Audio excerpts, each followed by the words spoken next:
Hi there, and welcome to the Intellectual Adventure Podcast. The panel gathers today to have a bit of a freeform discussion, talking about all the things that we've got on our mind, ways that we're being introspective about what our group members here bring up today, and just how we interact on a little bit more of a random format. The importance of today's discussion can't really be highlighted enough because we don't often have unfocused discussion in today's society. We're always trying to talk about something specific, today's pressing issue, the next hot celebrity. And I feel we need to take a moment to slow down and just appreciate the randomness of other people's opinions, other people's ideas, and the creative introspection that they bring. So with that being said, let's go on an intellectual adventure. Welcome, everyone. I'm excited for the show today. Jeff, would you like to start us off today? Give us something random. You have an update for us on that rooster. Rusty is rehomed in Meadow Valley, California. He's protecting all the ladies from the hawk attacks. And however, he suffered a dog attack. So they renamed him Bob. He's missing his tail feathers. I can see it now. Yeah, he's up there behind the Meadow Valley Community Center. And living a good life up there. Hey. It's getting snowed on right now, though. Yeah, I was gonna say it gets pretty cold back there. He'd want his feathers about now. Mm-hmm. Well, it's good to be parted from the rooster life, and I'm glad I got the annex down because I had him living next to the girls in a coop alongside the coop, but it would prevent the snow from coming off the roof of the coop and the greenhouse. So I'm glad I was able to take down that annex before the snow started. Yeah, no kidding. I know what you mean. That was my biggest worry on the whole thing. Well, your take on the question. What was the question again? I was going to say, we actually haven't posed a question yet. Matthew put up one. And I have an answer to that. Matthew asked, why do we fail at creating a utopian society and what factors contribute? And the answer I have to that is that a utopian society is usually tried to be pushed by a person, usually by people who are psychopaths and they want to be in charge of everybody and everything. So everything is done. Their vision of utopia is not everybody's vision of utopia. You have to come up with utopia is a utopian society should be contributed to by everybody voluntarily, not set into a specific, this is what you must do for your utopian society. You must live in your 15-minute city and quit driving a car, and by the way, you shouldn't own anything. That's utopia. Well, that's one guy's view of utopia. That's not necessarily utopia. Everybody has their own vision. So that's my take on that. Really good take there, Jeff. From my perspective with it as well is that, I've heard like Jeff Bezos or some like a corporate or a company CEO talking about like, oh, if we're going to doing space travel. I remember Jeff Bezos saying, he's like, oh, I want to create a world where it's not just one Beethoven every 50 years or so, it's 100 of them. It's 1,000, 100 Shakespeares. And on paper, that sounds like a good idea. You expand the arts, you expand human understanding and literature, but you also have to then think about the average individuals that would be working within that society to be able to have, interstellar space stations circling planets. What is life on that planet for an average person? What are the living conditions? What is the where's the food being sourced? Is that having to be imported? Is there, what kind of class disparity is there? Because we know it, we see it in today's society, even with the advancement that we have, it's not perfect and far from. And I think that's the issue with utopia, is that we are, we're fallible creatures. where nobody's perfect. Everyone has their own individual wants and needs. And while we can come together and agree on some things, that's never always going to be the case. And so regardless of whether or not a civilization or a country has a high point and they're doing amazing things, there's always going to be an equal low point because nothing is going to be able to last. Yeah, that's fair. How I was going to say it relates to that is the idea of perspective directly correlates to the issues with creating utopia. But rather than that being the biggest deterrent, maybe that be the point of embracing. We realize, okay, none of our ideas are the same entirely for utopia, but we should create a universal standard. Everyone being able to feed their children and feed themselves, have a roof over their head, that should be a universal standard. The they want that. It's going to be bugs. It probably will be, and it makes sense. I mean, the biomass of bugs outweighs humans 150 to 1. Their reproductive cycle is incredibly fast. It's easy to farm. They're high in protein. As much as I hate to say it, and it's kind of weird, crush it down, make a paste. There's a lot of things you can do with it. I'm allergic. I'm allergic. All bugs. I'm serious. I'm allergic to crustaceans, and that goes over into the bugs. And there's a lot of people like that. They can't do crustaceans. They can't do shellfish. I didn't think of that. The chitin in the exoskeleton of the bugs is the same as the exoskeleton of your shrimp, your crab, your lobster. Interesting. Can't do it. I did not know that. I'm sure they will find a off-brand bug for you. Nope. That's a hill I'm dying on right there. That and the chip. Ain't taking that either. It'd be the last one. It'd be like $1,000 for a steak. They'll have it. It'll just be luxury items. Mm-hmm. Yeah. And yeah, stick to the gummy worms, I guess. Gummy worms are made out of animal gelatin. Yep. Yeah, pork fat or pork bones typically. Yep. So there would be no gummy worms in your world. Ooh. Yeah. Yep. Apparently so. I didn't realize. No Jello. No gelatin. Yeah. Well, no, that's actually not true. Xanthan gum can also be used. Xanthan gum is not animal based. So there are still some thickeners, but gelatin itself would be incredibly hard to source. I was just going to say that's a deal breaker for me for a utopian society. No gummy worms? Okay, I'm out of here. It's time to skedaddle. Start a rogue state. The gummy worm state, yeah. We have gummy worms and Jello. Island full of pigs just being harvested for Jello. Hey, bananas, pigs, we're talking barbecue roast right there in the ground. The Hawaiians would be out if it was for bugs only, The Hawaiians love their pigs. Yeah, I remember going to a luau. That was a very interesting experience. The pork was delicious. I mean, to be honest, that was very, very hearty meal. But the cooking process is very extensive. I mean, it's a couple days for a full pig. Well, and if I may, there's actually a point. I'd like to introduce. This is a perfect segue into a culinary question. Where should the culinary world head in the coming years? Are there any industry-wide things you'd maybe project or recommend local restaurants consider? Or is it near impossible to save the industry from itself? Like, I'm leaning more on how at least some of the bigger cities work. It's all about the distribution. So it begs the question, how sustainable really are the big city service jobs like that?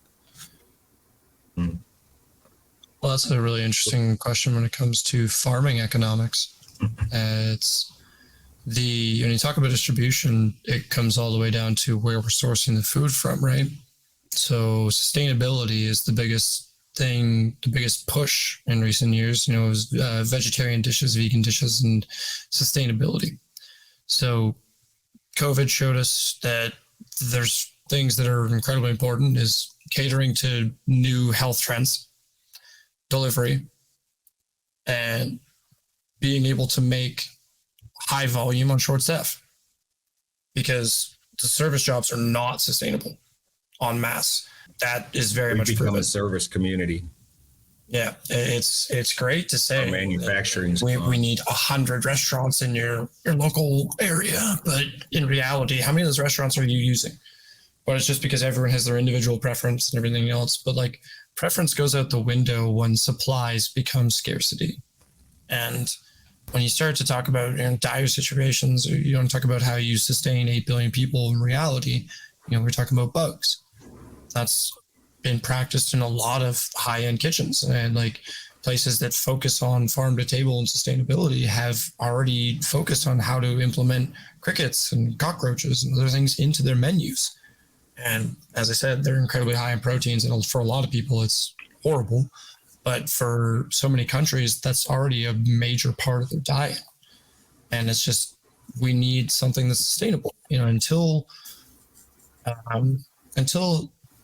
humanity reallocates resources into things that are more sustainable for a food source, then the most logical option is insects. So, and that's actually a really cool segue. I'm going to let you guys touch base, but that's a cool segue into the commercialization of our society and how we could better allocate our resources as a whole.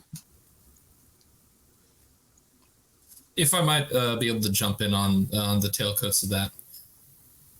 As far as sustainability goes, the larger contributing factor is the consolidation of power and resources, where you have corporations, like you want to go back and talk about like farm to table.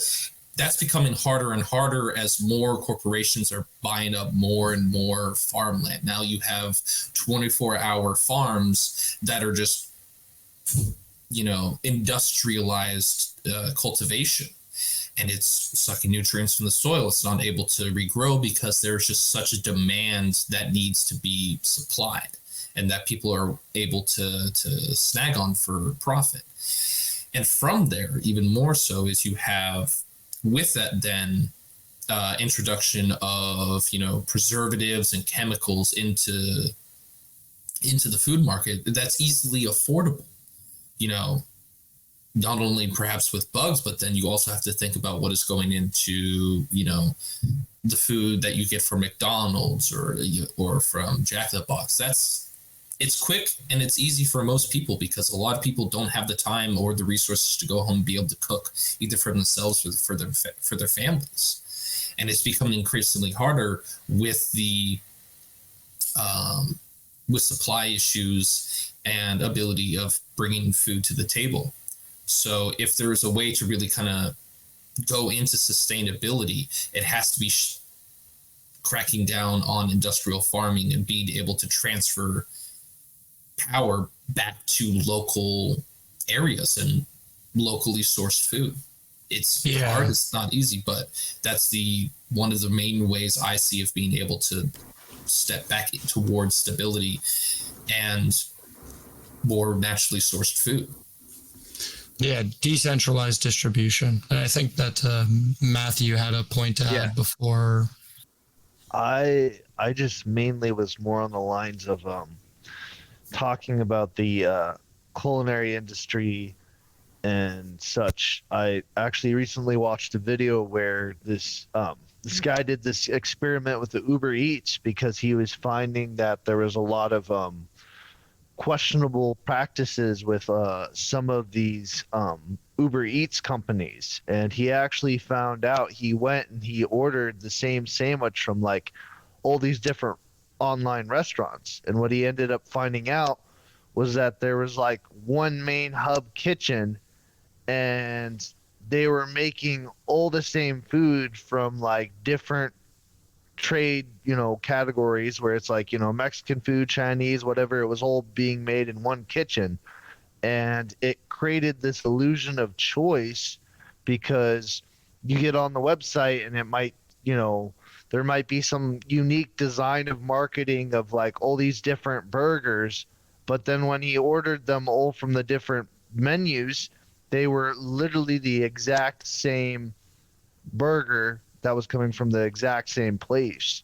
So it became this illusion of choice. And then on top of that, the places that were making this food, he tracked down the actual address where they were being sent, and it was like places like IHOP and Chili's, and it wasn't artisan, custom, farm raised food. It was just the same culinary industry corporate entity making it, and just giving off the illusion of choice that it was a unique experience you were buying. Yeah, it's definitely something Ghost Kitchens is kind of an official term for something like that. Yeah, Ghost Kitchen. Thank you. Ghost Cameron. Kitchen's technically something else, but that is also an example of a ghost kitchen. Ghost Kitchen is technically a kitchen that runs a separate menu, separate business from the kitchen of another restaurant.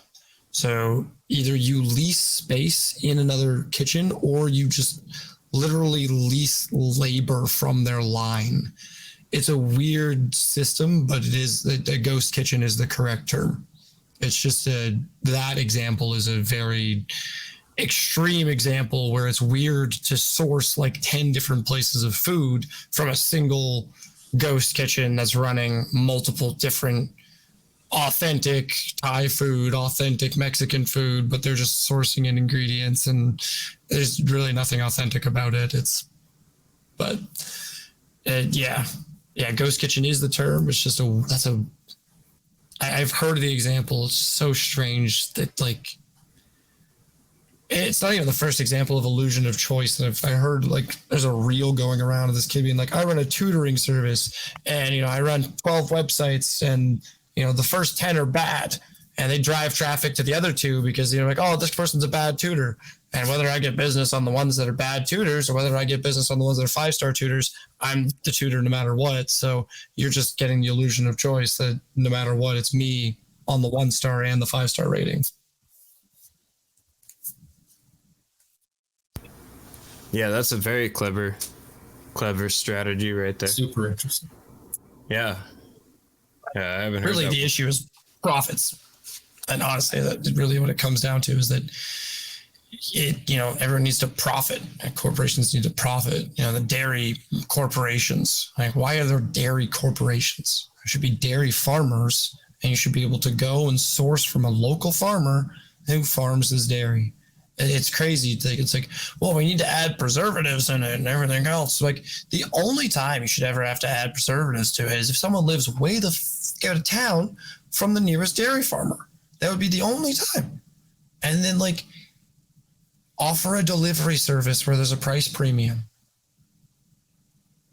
We have the technology now. It's crazy to me that we can deliver everything in the world with one day, but we moved away from the milkman who delivered you fresh milk every couple of days, even though we have better refrigeration technology, and it helped moderate you, so you weren't trying to force drink 4 liters of milk, or however, for a gallon of milk for American people.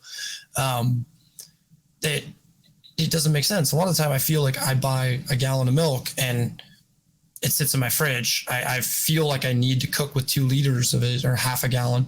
And then I feel forced to drink the rest, or I feel like I have to go and buy cereal. And there's this forced consumerism that is really disgusting in our society, honestly, where we could be reallocating those resources to decentralized distribution, of making sure that your local farmer is supported by locals, not your local farmer is sending it overseas and it's being taxed and exported and tariffed and everything else, or he's sending it across the country. It's just, it doesn't make sense. There are certain places you can't farm, certainly, but that's not everywhere. We're treating everywhere as if you can't farm there, and that's a weird concept to me. Yeah, I definitely think it's a problem. If it's arable land, it should be farmed. Yeah. And farmed sustainably with animals on the land, along with the crops. I think a lot of the monocropping that we've been doing for decades and decades is it depletes the soils. It sets everything up for a disease because everything is the same. The banana industry was hit with this back in the 40s or 50s. They had the banana back then was the Gros Michel banana, and they had a black sigatoka bacterial infection, and it wiped out pretty much the bananas all over the place. They had to come up with a more resistant variety, which is what you have in your store now, the Cavendish. So we've gone through the monocropping nightmare before, and we have not learned, or we persist. It's easier to make money if you only grow one crop. It needs less time, and your equipment is tailored to that crop. So multi-cropping is a little more labor intensive and a little more equipment intensive, but overall the health that the food gives is much better quality. And if it were to go further down the line to get to that point, I'm not saying it's not possible, but in this current moment of, dealing with this combination of technology, agriculture, and, the deeper connotations to, cultivation, and regardless of whether or not it's to create more sustainable crops or if it's for profit, there needs to be that stricter regulation of what are we putting into our food. We as individuals, I think it's rather along the lines of, well, if we don't trust either the government or the FDA to regulate a lot more of these chemicals, because someone could say, oh, it's only trace amounts in higher quantities, it increases the likelihood of causing cancer. If we don't actually want these things in it, regardless of what they are, where they're getting them from, we as individuals who are consuming these and who are living in this country should hold people accountable for what they're putting actually in the crops, and saying, hey, you stepping up to Congress per se, or whatever local, government you have, and saying, hey, this needs to change now. We're not going to eat this anymore. But then that comes from spreading that awareness and saying, hey, should we actually be putting this in here? Where's the research on what the long-term effects are of these, of what kind of agriculture we are cultivating? Because I feel that a great amount of this is all coming in within the past 10, 20 years. We don't have hindsight yet to really kind of show us what this this kind of industrial farming is doing to us. Well, yeah, monocrops is gonna destroy land. I mean, that's a proven fact. That's absolutely destroying California. That's something you and I both have seen. The almond trees. There's so much talk around that because I'm gonna have to look up this statistic. Unless you know offhand, Jeff, how many gallons an almond tree takes. I don't know specifically gallon, but I do know that they are a high water use. They're in the same family as peaches and nectarines, except they are farmed not for the flesh around the pit. They are farmed for the pit themselves. To produce almond milk, it's 3 to 4 feet of water per year. Basically grow almond trees, but you can attach that to peaches and nectarines as well. Yeah, it just adds up when they have fields and fields of just almonds and rice fields. It's just not sustainable. No, not at all. And it could be, but you need to see in California the almonds grow in specific regions better than other places. So that's why there's so many of them, say, in the northern Sacramento Valley. The challenges to growing almonds are huge. If they get a late frost, it kills the blossoms, and they won't get a crop at all that year. So and that'll affect 90% of the trees in the area.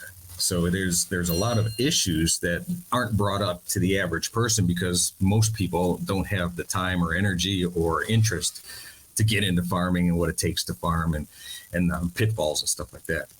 So that's one of the things with the almonds. Then to make the milk out of the almonds, then you're going to need more water for the processing plants and all that. Well, and that's what I was reading is it's 23 gallons of water to 1 gallon of almond milk. Almond milk. Mm-hmm. Yeah. So that's where it really gets bad. Yeah. I mean, that's ridiculous. I mean, but see, if you're a vegan, then you're not drinking cow's milk, which is perfectly natural for you. I mean, not a lot of it. You don't want to be, drinking a gallon a day unless you're a growing child. But, to switch to almond milk, your water consumption goes up and your nutritional value goes down.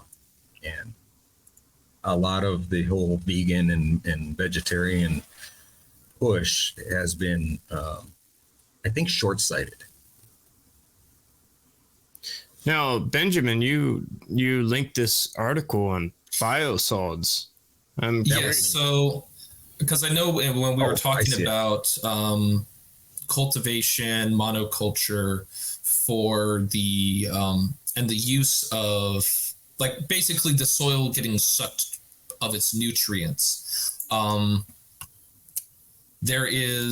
was looking around and I'm like, I've heard about biosludge. I think Jeff, you linked it, another article on it.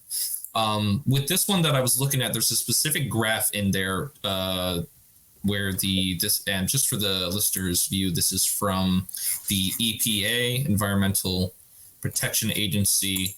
Take it as you will. There is a pie chart discussing the different ways in which biosludge, and just for the definition of biosludge. Hey, Ben. Yes. I'm going to pull it up for you. Awesome. Thank you. Yeah, no problem. Just give me 1 second here. And I'll have it right up.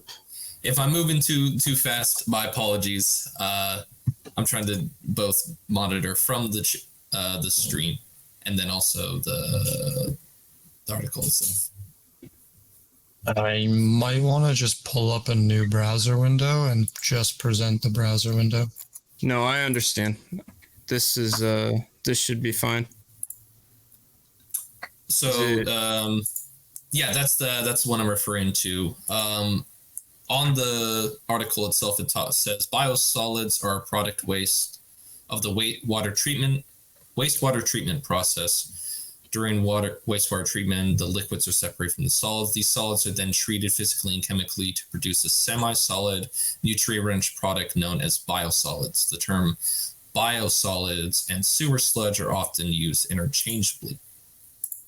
And with this, on the page in the pie chart, what it shows is the different ways in which this biosolids can be used. And I noticed that there are 31% of it is used for agriculture. 24% is used for as it says, golf courses, personal use, like at home or in golf courses and such, there's 24%, total 27% that is going into landfill, which includes monofill. And then there's also 16% that it goes into incineration. And I think part of the reason I wanted to show this is just because it's with this fertilizer that we produce and we get, it's not just going towards our food. We have to think about it going into landfills, how it's going into, if it's incinerating, what is the area around those incineration plants look like? Are there people who are living in proximity? And if so, what are the long-term health effects of that? I think the issue is it's the lack of foresight and the short-term effects of rapid growth and industrialization is that people are doing it to think, how can we get rid of this? How can we get this out of the way, without actually thinking about what is this going to be doing to the environment? What is this going to be doing to the people around these areas?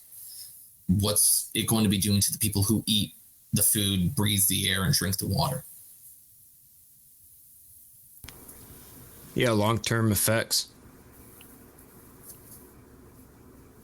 That generational mindset's important when it comes down to this stuff. I think that's honestly, it should be the main highlight, right? Like sustainability at the end of the day, that's the dream. Having a system that's able to sustain. It's having a society that's able to succeed. Like it correlates. You can only succeed if your environment's stable. And if your society's in an unstable environment, you're going to struggle with that. Now, obviously, history tells there's been various times where unstable environments have affected the food stores, and sometimes it's weather related. These things hit in waves, and being prepared, being knowledgeable about how to handle certain situations, especially with how farming works. Just the basics of knowing how to plant a seed is important. That's the first place you have to start. So it can be all scientific all day, but getting connected and knowing your roots, where your food comes from, truly, like at the genetic level, understanding how that stuff works, what grows in your climate, having a few seeds just in case. That's something that's common with a lot of people, having a little store of seeds, a seed bank. Not a bad idea, truly. No, having a seed bank is actually really important for genetic diversification, because if there ever came a time where you ended up with an incredibly bad crop disease and all of a certain type of a crop was wiped out without any form of a backup crop or anything like that, you would just end up with a blight. Like corn has had it, potatoes have had it, bananas obviously being one of the more recent ones. Where it's just you end up absolutely decimating crops and you just can't grow them because the disease will rip through them and the disease will mutate faster than you can make a new species of corn or a new species of banana, and you'll just end up losing an entire crop species or speciation list just because of disease, because of poor management. So without seed banks, like I would say seed banks are more than just a little bit important. I would say they are honestly vital, because if there ever comes an issue where we just had mass crop blight and we had no seed reserves, we would starve. Yeah. Well, and honestly, I think this is a great segue towards our next segment. If there's any other points that wanted to be added, I think this is a really good dive on our at least first good chunk. Yeah, I just have one more thing to add in terms of like how corporations are misdirecting us on what the actual issues are. Yeah, I I didn't don't know want to if you go too wanted deep to. onto it. I figured Yeah, we could start with that on the next one. Oh, I mean, this just relates back to what Jeff was saying earlier in terms of like ruining the soil and everything else. It's just carbon emissions is always the big thing. You know, carbon taxes, carbon emissions, and all this nonsense. Carbon is a part of our atmosphere, absolutely, but it's 0.04%. What that works out to is 451 parts per million. Actually, I think it's lower. It's 417 parts per million is what that article is going to tell you. Plant death occurs at 150 parts per million. Just for fun fact, plant death. Mm-hmm. And, you know, the things that photosynthesize oxygen that we require to breathe, to live our entire lives around. Most animals on our planet require it, in fact.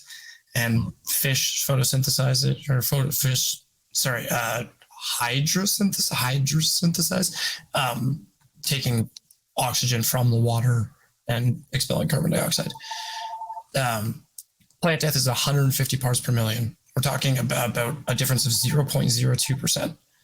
You're not going to gain massive spikes in Earth's temperature based on carbon. There's a small correlation, but typically it's actually much different oxides like methanes, heavy metal gases, other things like that, aerosols, things like that. They're just, those do not disperse in the air well. But CO2, the fact that we're taxing people based on carbon emissions and things like that is insane. The fact that we're pushing a carbon agenda is insane. Like literally the correlation between temperature and carbon has never been adequately linked. Never. And we're still trying to curb carbon emissions as if plants don't flourish when they're literally given excess amounts of carbon. But, if there's some more plants, there's more forest fires. Yeah, and if there's more forest fires, there's more freaking plants because they just grow back better. And the fire produces carbon, CO2. Yep. It's almost like I learned the carbon cycle in like 6th or 7th grade. And yet, as a society, we haven't figured out that carbon is not the bad guy. And there are much bigger problems that we need to focus on. Not to mention all of it burning, all the ash goes into all those nutrients deposit into the soil that just reassures more growth. Yeah, the ash produces nitrogen, which is which facilitates growth. Sorry, nitrates. I was gonna say it produces nitrates, which facilitate growth in the soil. Yeah, which is nitrogen. Yeah, thank you.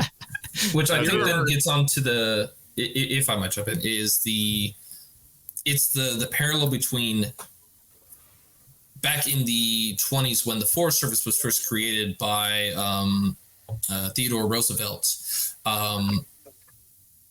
His administration, as well as the Forest Service at that time, put a huge emphasis on stopping forest fires. And with that, then you had that build up of all that fuel and such. And now from that, I think we're starting to see in this time period specifically the effects of all that buildup, because including with droughts and changing weather patterns and stuff, it's now making it not only a lot harder to be able to control these things, but now that the extent of the fires is going so far out. I have an update and on the it fires, is good, Benjamin. Huh? The fires, 90% of them have been man-made, man-started fires. They're not natural. Precisely. And it's for me at least, it's on the in-between of like, we need to promote new undergrowth, new life vegetation to revitalize those areas. But then it's also to the extent of, at what point are we then going to be putting even more people at risk? Because we've seen the fallout from a lot of the huge fires here, specifically in California, Paradise, Dixie. There's been a bunch of them down in near LA. All these things, it's good to revitalize the soil, but then we also have to think about what then are the immediate effects that we have to be able to work around, and how are we going to be able to, if that does happen, and it will happen again, if it does happen to where people are going to be displaced, we need to improve on systems to be able to get them back on their feet. We need to revitalize the soil, but also we need to also take care of people, which I think that both the state and the government could be doing a much better job on. I got a point to that. First of all, that the Forest Service now doesn't fight fires, it manages them, and sometimes they manage them right through communities. They could take action, but they stand back now that because the mission has changed for them. The other thing, back to the CO2, there are commercial greenhouses that buy CO2 generators to increase CO2 amounts up to 1,000 parts per million. That's 0.10, when they're complaining about 0.01 increase is detrimental to the world. We could go up in CO2 remarkably.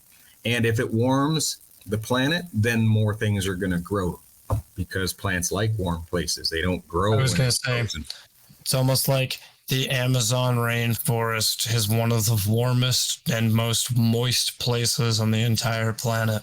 Mm-hmm. It's almost like the warmer it gets, the more the oceans evaporate and create condensation to water the vegetation that it's trying to create. Right. And it's the almost thing like about our Amazon, whole society wants to go to the frickin' tropics too. Yeah. Vacations for everybody. So what's wrong with global warming then? Well, how are we going to sell a green society if we don't have global warming? And here's the thing. I love green energy. It's a great thing. Renewable, sustainable energy is going to push us into interstellar travel. And it'll push us beyond our limits of scientific knowledge right now. But you know what? We don't need to mine lithium-ion batteries to sell electric vehicles. It just doesn't make sense to me. Like you're destroying the earth to get batteries to drive cars instead of just building better bulk transportation systems. Like, let's refine the car 1,000,000 times instead of just realizing that the car doesn't frickin' work. Well, before we get further in the point, I just wanted to make a quick correction to my point. The ash produces calcium, not nitrogen. Calcium inside of the soil reacts and creates nitrates. Yes, it would have bothered me if I didn't correct that. So I had to. And it raises pH too. Please don't hate me, botanists. Yes, it raises pH. Correct. Yes. It helps with if you have pine trees and stuff and making ash. So if you want to generate clean electricity, you should burn that biosludge instead of putting it in the cropland. It's poisoning farmland. It's poisoning food. The plants uptake the pharmaceuticals, the heavy metals, pass it down the food chain to us. They're selling bags of biosludge that people put in their own gardens, and they don't say anything on the label. Half the people don't even read the label, and they'll dump this stuff on their veggies, and they don't know they're poisoning themselves. And it's sad that our country. They don't do this in other countries. They just do it here.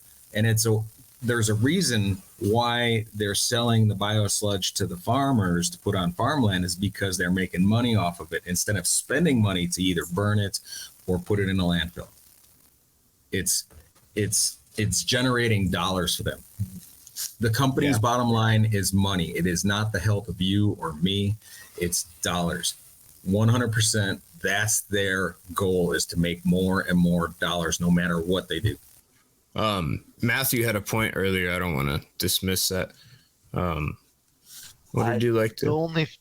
The only thing I was going to say that was in my mind was that they've already done studies that they pulled from different algae, and they found out that the algae were adapting to the CO2 levels and actually were consuming more. And it kind of, I think Cactus said something about, like, CO2 plants flourish on it, so it's kind of counterproductive to go away from that. And it's like there's studies out there that they've pointed out where it's like, I mean, even if there is an excess amount in that area, the plants will accommodate The for that. environment compensates, yeah. Whether it be algae bloom, yeah, 100%.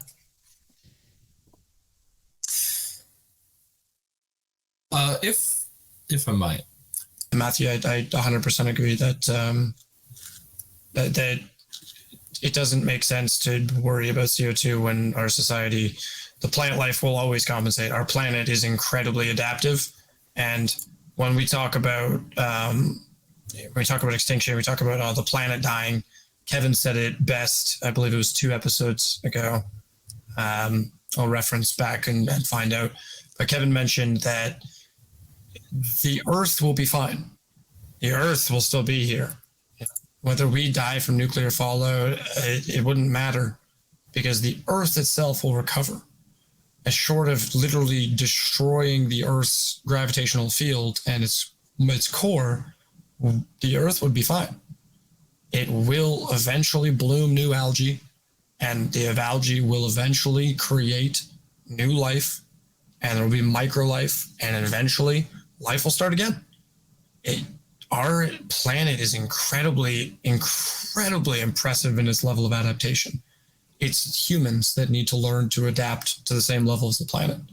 And our lack of foresight, as I mentioned earlier in the chat, is pretty profound, honestly, that we're so ignorant to the consequences and the potential consequences of all of our actions. We rarely assume that there will be negative consequences, and we just do things.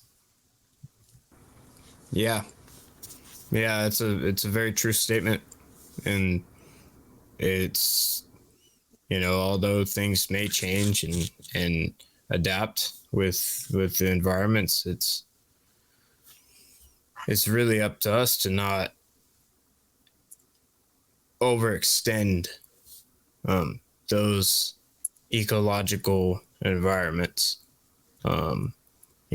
Mass hunting is still a thing that haunts modern history. I mean, there's plenty of animals around the days of antiquity and medieval period that are just gone. They were common threat then, and now in certain regions are just disappeared. And that's unfortunately the trial and error of evolution, so to speak. There's a factor of survivability, and these environments have affected the way things decide to adapt. I mean, rattlesnakes, I don't know if you guys have heard about this, but rattlesnakes have started to drop their rattles. It's like it was kind of a thing around Oregon for a bit, and then there's a place in Texas, like down there, where they're all starting to drop their rattles. So there's a real life example of something that's adapting in front of our eyes to its environment. I mean, they know that they're being hunted, and at this point they know that the rattle is less of a defense mechanism and more of a target. Smart. Those snakes are very smart. I was actually wondering about that, because that's a natural ability of a rattlesnake is to shed the rattle. I was just wondering if they're shedding it later in their life, or if they're just more of them are being born without a rattle. Like, is it a genetic modification? Is it genetic evolution? Part of it is genetic, because they're mating with bull snakes and things like that. Okay. But so they're just diversifying the speciation. From what I understand, and again, this part is kind of hearsay, but I want to look more into it. I do know around Central Oregon, though, the bull snake thing I've heard from locals, and multiple locals. But there's in Texas, I guess, just slews of rattlesnakes all over that are dropping their rattles, which is definitely terrifying. See, our culture is failing because the societal norm now of the musical rope is, they're giving up on their musical maracas. I mean, come on, man. Okay, I'm making a joke. But you can clip it's a cultural issue. The rattlesnakes are not embracing their musical heritage. It's honestly, I'm sick of rattlesnakes not being more musical. I agree, Matthew. Yeah, rattlesnakes need to embrace their rattle culture. Yeah, it's sad that they're dropping their music of the maraca. Like, Cameron looks like he's doing intense research right now. Looks like he's studying for the SATs. I had to fact check myself because I was curious. I wanted to debunk this, and this is something I just keep forgetting to check. It is so around here. Yes, the bull snake, rattlesnake thing is a thing, but it seems like the rattlesnake thing is maybe an urban legend, which is it's a little disappointing. I thought Texas had something crazy going on down there. I heard this last month, and I don't know. It looks like maybe the bull snake seems more convincing here. I could see that genetically altering how they adapt, but I digress. Perhaps being more willing to mate with the bull snake in more recent years. That'd be an interesting thing to study or at least look into.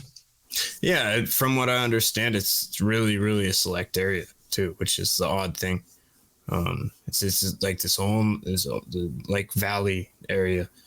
They're happy in that area, I guess. Interesting. But something to look into in the future. I'd love to talk more on animals, but I digress again. I think this is a great wrap for our first segment here. Thank you for joining us for another intellectual adventure. I hope you'll join us next week. That's right, next week, where we increase our publishing schedule from a bi-weekly to a weekly basis. We've trimmed down the length of our episodes to make it a little bit more digestible for you, the viewer, and we hope it makes your viewing experience much more pleasant. Any comments or feedback you have about the quality of the episodes, the discussions talked about there within, or anything else, we're happy to hear, and give us your feedback on things you'd like to see more of from the Intellectual Adventure podcast. Now, I hope you've enjoyed our time today, and I can't wait to take another intellectual adventure with you next week. Bye for now.